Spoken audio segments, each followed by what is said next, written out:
2026 жыл 20 январь Ат башы району жеңилдетилген 3% айыл чарбасына бөлүнгөн акчага ушундай асыл тукум уйларды алып келип фермерлерибиз багып атат. Бүгүнкү күндө Кызыл Туу айылындагы фермерибиз.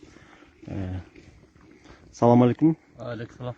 Мына ушул айыл чарбасына бөлүнгөн 3% насия алыпсыз. Бүгүнкү күнү уйларыңызды алып келип атасыз. Муну кандай багып атасыз жана кандай алдыңыз? Муну айыл чарба министрлигинен жеңилдеткен боюнча алып алдык. 3% кредит айыл банкта. Ошону Россиядан алдырдык. Өнүп өстүрөлү, элге жайылталы деп. Бул аңгус породасынын кандай артыкчылыктары бар экен? Аңгустун артыкчылары бул эт багытындагы экен. Жакшы багып төлдөшсөң эле ошо өнүп өсүп кеткидей болот.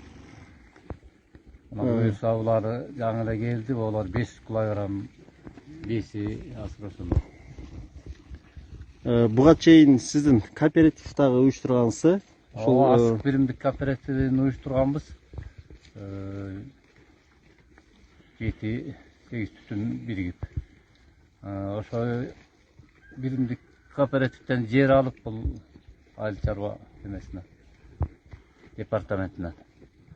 Быйыл дагы катышасыздар конкурска? Быйыл дагы конкурска катышсак, ошо суу баскан жерден жер берсеңиздер жакшы болгон атат.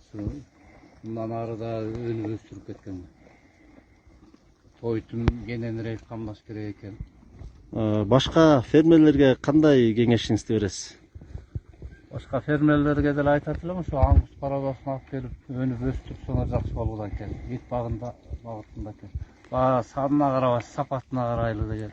Бул жеңилдетилген насия алыш сизге кандай кыйынчылыктар жараткан жокпу? Жеңилдетилген кредит кыйынчылык жараткан жок. Ошо документин толуктап айыл банкка бардык. Айыл банк карма кечиктирген жок. Бат эле документин бүтүрүп колубузга берди. Ошол келишим түзүп эле ошо жанагы Ренер Кенч деген эме менен келишим түзүп эле ошо менен Россиядан алдырып келдик. Бул эми районубузда, Ат башы районунда ошо сандан сапатка өтүү, жанагы бизде мына эми эт көйгөйү жаралып аткан. Ушул бул эми Аберн аңгус породасындагы уйлар, булар эт багытында.